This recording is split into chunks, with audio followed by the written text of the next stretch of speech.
Hello friend, जैसे कि आप लोगों ने फर्स्ट वीडियो में देखा होगा क्रॉप प्रोडक्शन के बारे में पढ़ाया है, बताया मैंने। तो स्पेशली उसमें बेसिक प्रैक्टिसेस भी बता रही थी। उसके बाद हमारा जो बेसिक प्रैक्टिस में 3-4 पॉइंट्स मैंने बता दिए हैं, लगभग इरिगेशन तक बताया मैंने। अब नेक्स्ट है हमारा इरिगेशन के बाद का टॉपिक हमारा स्टार्ट होता है रिमूवल ऑफ वीड्स। तो इसके बारे में हम डिटेल से पढ़ेंगे। रिमूवल ऑफ वीड्स के बाद भी बहुत सारे टॉपिक्स हैं। रिमूवल ऑफ वीड्स के बाद हमारा आ जाएगा हार्वेस्टिंग्स वगैरह आ जाता है, तो वो सब के बारे में भी हम जानेंगे। तो हमारा नेक्स्ट स्टेप है रिमूवल ऑफ वीड्स। ऑलरेडी देख चुके हैं, फोर्थ स्टेप तक देख चुके हैं। फोर्थ स्टेप जो था हमारा इरिगेशन था। तो इरिगेशन के बाद हम देख रहे हैं क्या, रिमूवल ऑफ वीड्स। तो रिमूवल ऑफ वीड्स में सबसे पहले जानना जरूरी है आखिर वीड्स है क्या। वीड्स एक तरह का प्लांट है, वो भी किस तरीके का प्लांट है, अनवांटेड प्लांट है, जो क्रॉप्स के साथ ही साथ वो क्या कर जाता है, उग जाता है। और क्रॉप्स के जितने भी न्यूट्रिएंट्स होते हैं वो 50 to 80% वो अपने में एब्जॉर्ब कर लेता है, जिसके कारण जो क्रॉप्स का क्वालिटी है वो घट जाता है। इसीलिए इस प्लांट को अनवांटेड प्लांट्स बोला जाता है। अब इसे रिमूव करने के लिए एक प्रोसेस है। इसे अगर वीड्स को हम रिमूव कर रहे हैं by the action of mechanical, biological, chemical, all activities, सभी एक्टिविटीज के कारण अगर हम रिमूव कर रहे हैं तो वो प्रोसेस क्या कहलाता है, वीडिंग कहलाता है। तो वीडिंग को हम 3 तरीके से कर सकते हैं। पहला तो है हमारा मैकेनिकल प्रोसेस, दूसरा है केमिकल प्रोसेस, तीसरा है बायोलॉजिकल प्रोसेस। तो मैकेनिकल प्रोसेस क्या होता है, मैकेनिकल मेथड वैसा मेथड जिसमें हम मैकेनिकल के रूप में, मतलब प्लोइंग के रूप में अलग अलग एक्टिविटीज करके, मीन्स ओवरऑल देखा जाए तो खुरपा, सिकल्स, फ्लोइंग, बर्निंग, ये सब करके हम क्या किस मेथड के जरिए करेंगे, मैकेनिकल मेथड के जरिए करते हैं। अगर यही बात देखा जाए नेक्स्ट केमिकल में, तो केमिकल में केमिकल्स का यूज करके, तो केमिकल्स का यूज हमारा क्या हो सकता है, वीडिसाइड्स हो सकता है। जैसे पेस्ट को मिटाने के लिए पेस्टिसाइड होता है, उसी तरह वीड्स को मिटाने के लिए वीडिसाइड्स होता है। ये केमिकल कंपोजिशन इसमें होता है, केमिकली में तैयार किया जाता है। तो इसका मेनली मोस्टली अगर देखा जाए तो यूज किया जाता है केमिकल मेथड में 2 तरीके का वीडिसाइड्स, एक है 2,4-D और दूसरा है नाइट्रोफेनोट्राइजीन। ये 2 मेथड्स है, या फिर ये 2 हमारा क्या होता है, वीडिसाइड्स होता है, जो वीड्स को रिमूव करने में हेल्प करता है। ये जो है केमिकल्स वो हार्म कर सकता है क्या को, फार्मर्स को। जब फार्मर्स अगर ये केमिकल्स के रूप में यूज करेंगे, और केमिकल्स का कंपोजिशन जो है ये इतना हार्ड होता है कि वो वीड्स के साथ साथ हार्म कर सकता है फार्मर्स को भी। नेक्स्ट बात करते हैं बायोलॉजिकल मेथड्स में। तो बायोलॉजिकल मेथड्स जो है, बायोलॉजिकल का मतलब ही हुआ क्या, बायो का मतलब लाइफ। तो लाइफ जो है, लाइफ से क्या हो सकता है, जैसे एक हमारा फिश होता है हर्बीवोर्स फिश, एक होता है हर्बीवोर्स फिश, जो क्या करने का काम करता है, वीड्स को अपने फूड के रूप में यूटिलाइज करता है। तो वो वीड्स को कौन यूटिलाइज करेगा, हर्बीवोर्स फिश। तो बहुत बार ऐसा होता है कि फार्मर्स जो है अपने यूज के लिए उस वीड्स को रिमूव करने के लिए उस फिश को अपने फील्ड में छोड़ देते हैं। फील्ड में छोड़ने का कारण ये होता है कि अगर वो फील्ड में है तो इसका मतलब क्या हो जाएगा, वो उस वीड्स को रिमूव कर देगा, वहां से हटा देगा। तो ये ओवरऑल क्या था, रिमूवल ऑफ वीड्स। तो 3 मेथड से हम लोग रिमूवल ऑफ वीड्स कर सकते हैं। फिर नेक्स्ट हमारा आता है हार्वेस्टिंग। इसके बाद नेक्स्ट प्रोसेस है हार्वेस्टिंग। आखिर हार्वेस्टिंग है क्या, हार्वेस्टिंग एक वैसा प्रोसेस है जिसमें क्रॉप्स तैयार हो चुका है। अब जब क्रॉप्स तैयार हो चुका है तो उसको वो क्या करेगा, कट करेगा। उसको वो कटिंग करने का जो प्रोसेस होता है, किसके द्वारा, अलग अलग तरीके का इंस्ट्रूमेंट वहां पे रहेगा, इम्प्लीमेंट्स रहेगा, वो जो यूज किया जाएगा कटिंग करने में, वो प्रोसेस हार्वेस्टिंग कहलाता है। तो हार्वेस्टिंग जो है अलग अलग मैनुअली भी किया जाता है, मैनुअली के अलावा और मशीन का भी यूज करके किया जाता है। तो एक हमारा मशीन आता है थ्रेसर। थ्रेसर मशीन के द्वारा क्या किया जाता है, थ्रेसिंग का काम किया जाता है। थ्रेसिंग जो हमारा प्रोसेस है वो किया जाता है। इसमें थ्रेसर यूज किया जाता है, कंबाइन एक होता है मशीन, वो भी यूज किया जाता है। तो ये सब क्या में यूज किया जा रहा है, ये सब मशीन, ये सब इम्प्लीमेंट्स, वो सब यूज किए जा रहे हैं हार्वेस्टिंग प्रोसेस में। तो आखिर अब ये थ्रेसिंग है क्या, थ्रेसिंग भी एक मेथड है जिससे हम क्या कर सकते हैं, किसी भी क्रॉप्स को हार्वेस्ट कर सकते हैं। तो थ्रेसिंग जो है हमारा वैसा मेथड जिसमें हम ग्रेन्स बोले या शीट्स बोले, उसको हम क्या से अलग करते हैं, उसके कैप से अलग करते हैं। उसके चैफ से अगर हम अलग करते हैं by the help of machines के हेल्प से अगर हम उसके ग्रेन्स को चैफ से अलग कर रहे हैं तो वो प्रोसेस क्या कहलाता है, थ्रेसिंग कहलाता है। अब रही बात विनोइंग की, दोनों का काम एक ही चीज है, वो क्या करेगा, ग्रेन से चैफ को अलग करने का काम है दोनों का, लेकिन दोनों का मेथड्स अलग अलग है। ये जो मशीन के थ्रू होता है और ये मैनुअली किया जाता है। ये मैनुअली किस तरीके से किया जाता है, बहुत बार ऐसा देखा जाता है, अक्सर ये सब गांव में ज्यादा किया जाता है कि वहां पे विंड के थ्रू, हवा जब है तो हवा के डायरेक्शन में ही उसको क्या किया जाता है, कुछ सूप जैसा होता है, उसमें से क्या किया जाता है, वो ग्रेन्स को गिराया जाता है। जब वो ग्रेन्स गिराया जाता है तो उसका जो हैवी पार्टिकल्स होता है वो कहाँ चला जाएगा, उसी एरिया में, उसी जगह पे वो क्या हो जाएगा, गिर जाएगा। बाकी का जो उसका चैफ होगा, उसका जो वेस्ट मटेरियल होता है वो क्या चल जाता है दूसरे जगह पे। इस तरीके से वो क्या हो जाता है, सेपरेट हो जाता है। तो यही चीज क्या हुआ, हार्वेस्टिंग प्रोसेस कहलाता है। तो हम यहाँ पे देख चुके रिमूवल ऑफ वीड्स और हार्वेस्टिंग प्रोसेस। अब नेक्स्ट है हमारा स्टोरेज। अब नेक्स्ट टॉपिक है हमारा स्टोरेज। तो स्टोरेज आखिर है क्या, स्टोरेज का मतलब क्या होता है, किसी भी जो ग्रेन हमारा हार्वेस्ट हो चुका है उसे क्या करके रखना, स्टोर करके रखना। हम स्टोर जो है बहुत तरीके से कर सकते हैं। स्टोर में जैसे हमारा क्या आ जाएगा, बहुत जैसे हम इसे जूट बैग्स में रख सकते हैं, गनी बैग्स में रख सकते हैं, उसको स्टोर किया जाता है। या फिर मेटेलिक टैंक्स वगैरह, मेटेलिक कैन वगैरह, उसमें भी क्या किया जाता है, स्टोर किया जाता है। लेकिन स्टोर करने से पहले कुछ चीज़ों को जानना जरूरी है। आखिर स्टोर हम किस तरीके से करेंगे, आखिर कौन से प्रिवेंशंस बरतेंगे।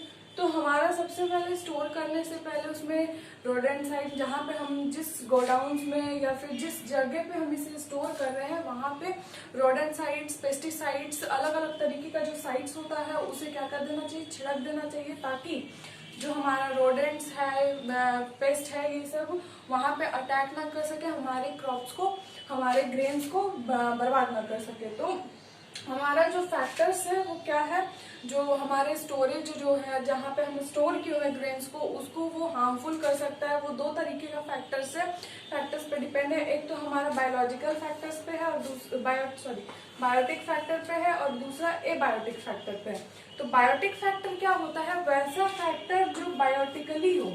बायोटिक फैक्टर्स और एबायोटिक फैक्टर मतलब अगर वो ग्रेन्स, वो जो अनाज है हमारा, वो किसी के द्वारा, किसी एनिमल्स हो गए जैसे रोडेंट्स, पेस्ट वगैरह, वो सब के द्वारा अगर खराब हो रहा है तो ये सब क्या के अंतर्गत आ जाता है, बायोटिक फैक्टर्स के अंतर्गत आ जाता है। फिर नेक्स्ट हमारा एबायोटिक फैक्टर। तो एबायोटिक फैक्टर क्या हो जाएगा, एबायोटिक फैक्टर में हमारा जाता है टेम्परेचर, विंड, मॉइस्चर, ये सब चीज क्या ना आ गया, एबायोटिक टेम्परेचर। अगर उस गोडाउन का टेम्परेचर एक्सेस रहा, मतलब टेम्परेचर ज्यादा हॉट रहा, तो वो क्या करेगा, उस जगह को वो क्या कर देगा, पूरा हॉट बना देगा, जिसके कारण वो क्या हो जाएगा, जो हमारा स्टोरेज है, जो हमारा ग्रेन्स है, वो क्या होने लगेगा, धीरे धीरे स्पॉइल होने लगेगा। इसीलिए दो फैक्टर्स पे ही डिपेंड रहता है कि किस तरीके का वहाँ का एनवायरमेंट है, वो हमारे ग्रेन्स को बचा के रखेगा।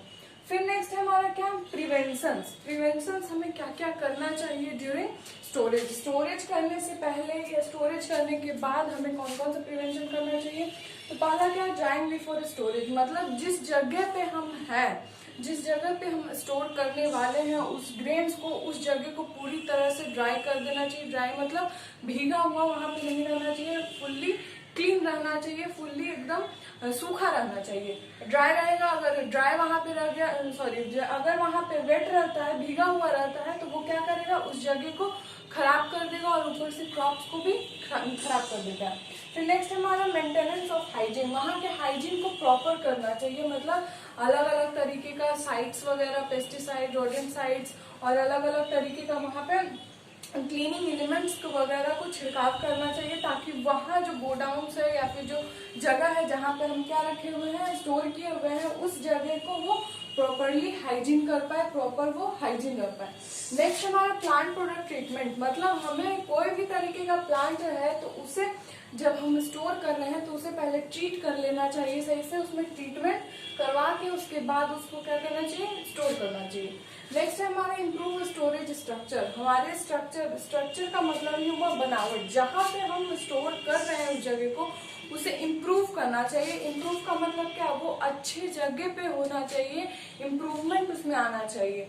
अलग अलग तरीके का, जैसे इम्प्रूवमेंट में हम कर सकते हैं मेंटेनेंस गुड क्वालिटी में होना चाहिए, ट्रीटमेंट भी अच्छे से होना चाहिए, वो जगह को टाइम टू टाइम क्या करना चाहिए, मेंटेन करके रखना चाहिए, मेंटेनेंस करके रखना चाहिए। तो यहाँ स्टोरेज क्या होता है हमारा खत्म। ओवरऑल देखा जाए तो एग्रीकल्चर बेसिक प्रैक्टिस जो था हमारा वो कहाँ खत्म होता है, यहाँ पे खत्म होता है। उसके बाद नेक्स्ट हम स्टार्ट कर रहे हैं common diseases of crops.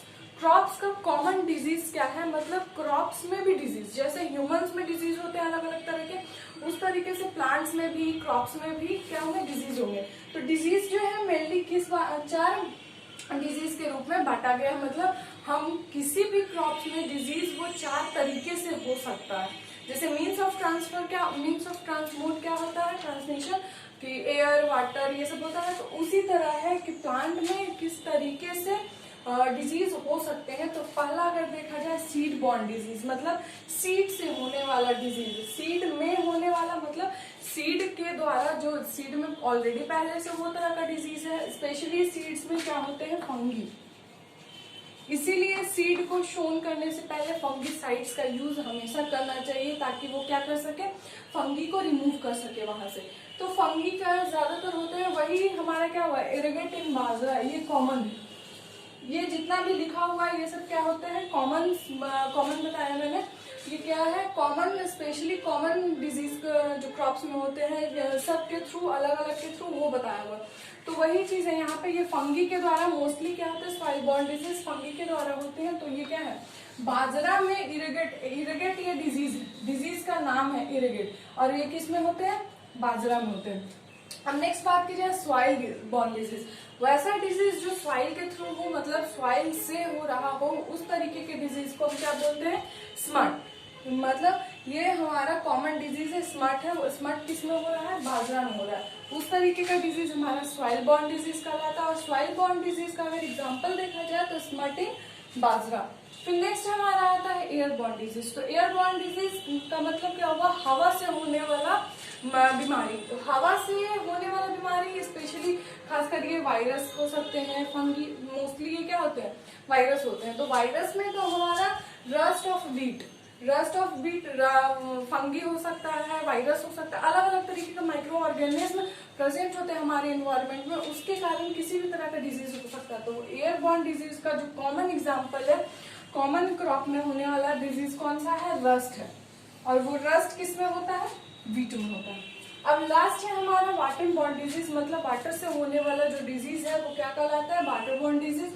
Water borne disease mainly bacteria से होता है, जैसे बैक्टीरियल ब्लाइट एक तरीके का क्या है, नाम है डिजीज का। वो स्पेशली क्या में हो सकता है, राइस में हो सकता है, और भी चीज में, और अलग अलग चीज में हो सकता है, लेकिन मोस्टली क्या में होता है, राइस में होता है। तो हमारा ओवरऑल कॉमन डिजीज के बारे में भी हो गया है कंप्लीट। ये क्या है, सीड बॉर्न डिजीज क्या था, जो सीड से होने वाला बीमारी, स्पेशली वो फंगी के थ्रू होता है, उस तरीके का डिजीज को हम सीड बॉर्न डिजीज करते हैं। फिर नेक्स्ट है हमारा सॉइल बॉर्न डिजीज, मतलब सॉइल के द्वारा होने वाला बीमारी, वो क्या कहलाता है, soil borne disease.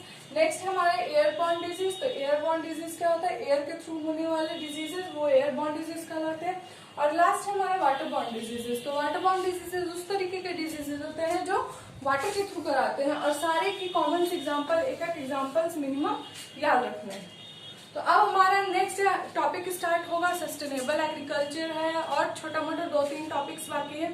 Sustainable agriculture हो गया, एनिमल हस्बेंड्री हो गया, कुछ इंपॉर्टेंट पॉइंट्स भी हैं। अब नेक्स्ट है हमारा सस्टेनेबल एग्रीकल्चर। आखिर सस्टेनेबल एग्रीकल्चर है क्या, एग्रीकल्चर यहाँ आ रहा है, इसका मतलब क्या होगा, एग्रीकल्चर से रिलेटेड है।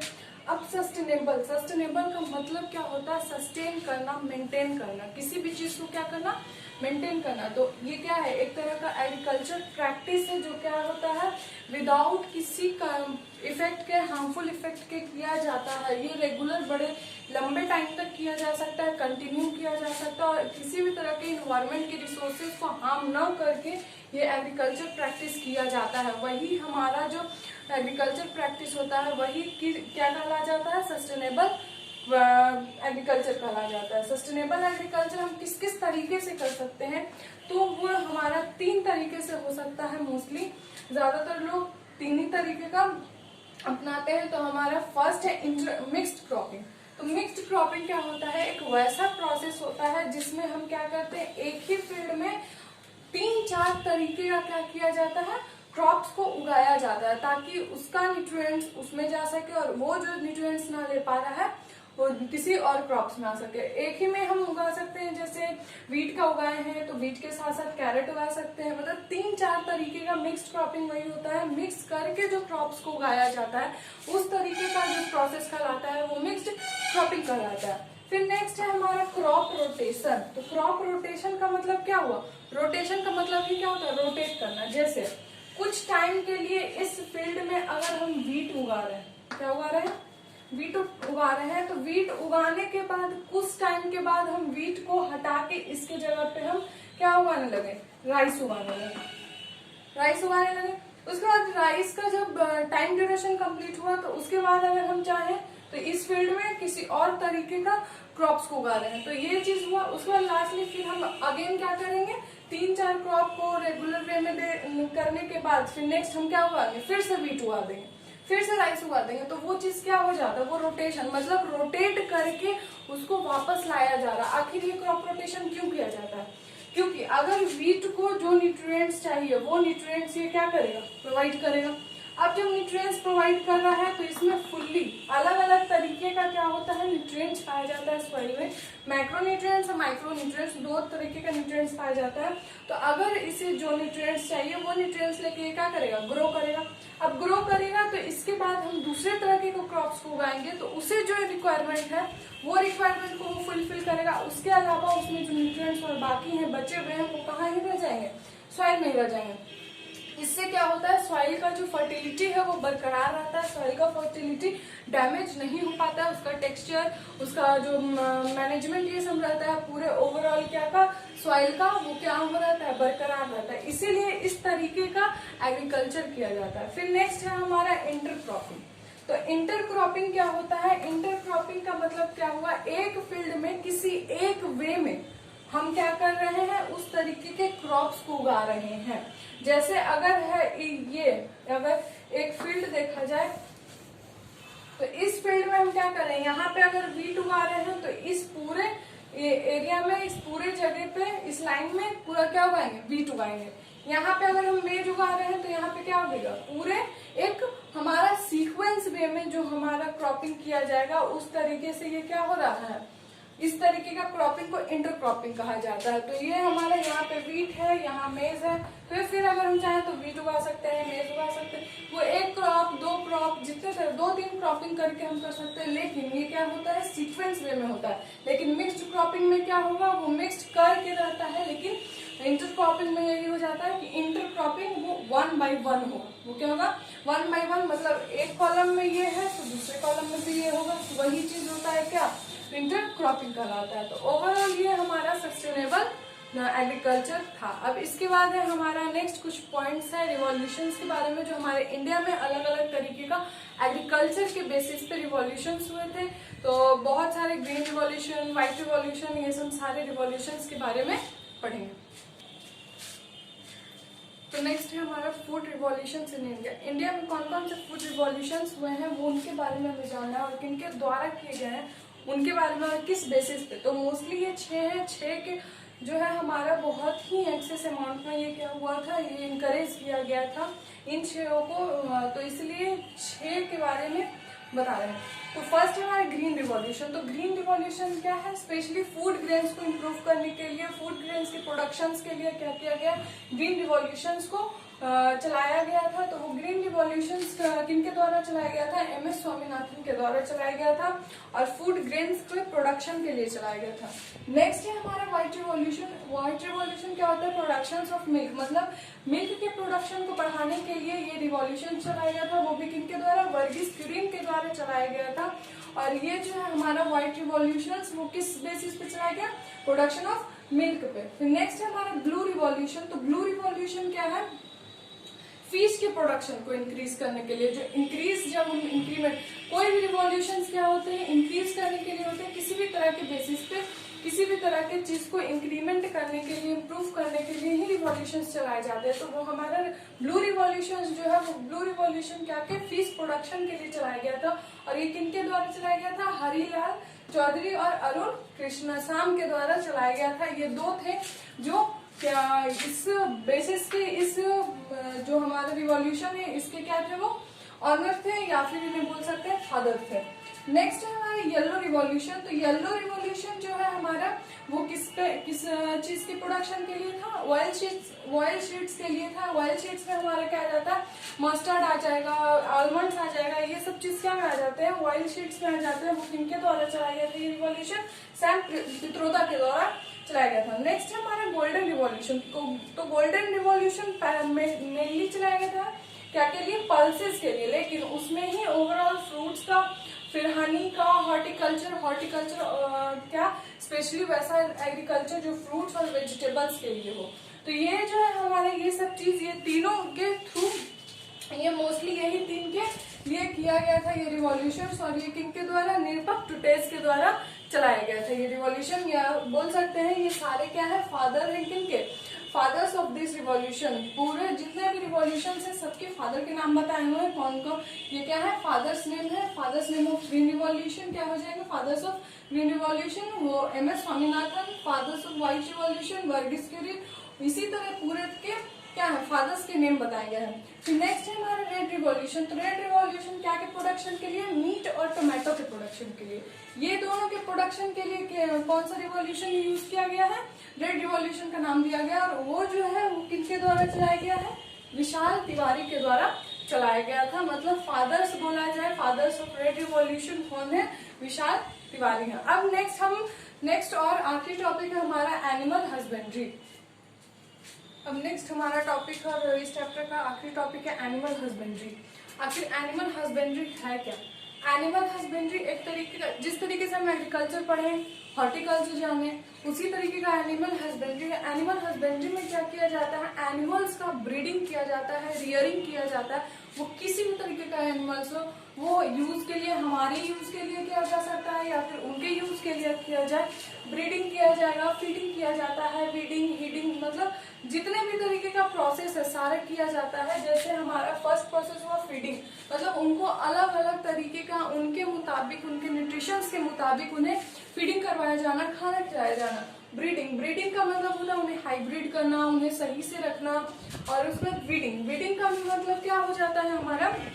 यहाँ पे वो वीडिंग नहीं आएगा, ये वीडिंग का मतलब दूसरा हो जाता है। ये वीडिंग का मतलब क्या हो गया? उसे प्रॉपर वे में, हाइजीन प्रोसेस में रखना, वो चीज वीडिंग हो जाता है। एंड हमारा फिर नेक्स्ट है हीडिंग क्या है? जो डिजीज फ्री, मतलब डिजीज के साथ कंट्रोल किया जाने वाला, मतलब उसे अगर किसी भी तरह का डिजीज है तो उसे वैक्सीन प्रोवाइड करना, वैक्सीन दिलवाना, ये सब चीज क्या में आ जाता है? एक तरीके का हम बोल सकते हैं कि एनिमल्स को हम क्या कर रहे हैं? रियर कर रहे हैं, ब्रीड कर रहे हैं, उसकी देख रेख कर रहे हैं। वो चीज क्या के अंतर्गत आ जाता है? Animal husbandry. तो एनिमल हस्बेंड्री जो है बहुत तरीके का चीज होता है, जैसे बी कीपिंग हो गया, फिश प्रोडक्शन हो गया, फिश फार्मिंग हो गया, पीसी कल्चर, इसको क्या बोला जाता है? पीसी कल्चर हो गया। फिर कैटल फार्मिंग हो गया। अलग अलग तरीके का। कैटल फार्मिंग में क्या हो जाता है? कैटल्स को रियर ब्रीड किया जाता है। पीसी कल्चर में क्या हो जाता है? फिश को क्या किया जाएगा? प्रोडक्शन करवाया जाता है। उसके बाद प्रोडक्शन उसको फुल्ली क्या किया जाता है? वो उसे रियर ब्रीड करने के बाद उसे फिर सेल कर दिया जाता है, क्यों नहीं अपने नीड्स के लिए ही हो, लेकिन किया जाता है। फिर बी कीपिंग क्या होता है? जिससे हनी तैयार किया जाता है। बी को हनी बीज को वो क्या करते हैं? रियर ब्रीड करते हैं। उसके बाद उसे क्या करते हैं? उसमें से हनी प्रोवाइड होता है, हमें हनी का प्रोडक्शन होता है। और हनी का एक्सट्रैक्शन के बाद उसे क्या कर दिया जाता है? पूरा सेल कर दिया जाता है। क्यों नहीं हमारे नीड्स के लिए ये सब किए जा रहे हो, लेकिन एनिमल्स की भलाई भी इसी में होती है कि एनिमल्स को भी सही से क्या किया जाता है? ट्रीट किया जाता है। इसीलिए ये प्रोसेस क्या कहलाता है? Animal husbandry. एनिमल हस्बेंड्री जो है बहुत तरीके से हो सकता है। वो आखिर क्या क्या कंट्रोल कर सकता है? तो कल्टीवेशन कंट्रोल करता है। कल्टीवेशन मतलब वो कंट्रोल उसके द्वारा, जैसे बुलॉक्स वगैरह, बुलॉक्स हो गया, या फिर जो पहले क्या होता था खेत में, जो जब प्लोइंग का काम हो रहा है तो प्लोइंग जो है, प्लो का यूज किया जा रहा है, तो उसमें आगे 2 बुल्स बने हुए होते थे। तो वही चीज क्या में एनिमल हस्बेंड्री जो है कल्टीवेशन में भी यूज हो रहा है। उसके बाद फिर मैनेजमेंट में, प्रोडक्शन में अलग अलग तरीके का जो प्रोडक्ट्स है उसे प्रोडक्शन में यूज हो रहा है। डोमेस्टिक एनिमल्स को पाला जा रहा है, उसको इम्प्रूव किया जा रहा है। डोमेस्टिक एनिमल जैसे हमें मिल्क चाहिए, मिल्क प्रोडक्ट्स चाहिए, तो हमारा मिल्क प्रोडक्ट और मिल्क जो है कहाँ से प्रोवाइड होगा, उस डोमेस्टिक एनिमल्स से होगा। वो डोमेस्टिक एनिमल क्या हो जा सकता है, कैटल्स वगैरह हो गए, काउ, बोफेलोज, ये सब क्या में हो जाते हैं। और वो जो है गुड क्वालिटी का देता है। गुड क्वालिटी का आखिर क्यों देगा, क्योंकि उसे ऑलरेडी सही से ट्रीट किया जा चुका है और गुड क्वालिटी में रखा जा रहा है। नेक्स्ट है हमारे इनके फादर कौन है, फादर ऑफ एनिमल हस्बेंड्री। तो फादर ऑफ एनिमल हस्बेंड्री कौन है, वाल्टर एच पीटर।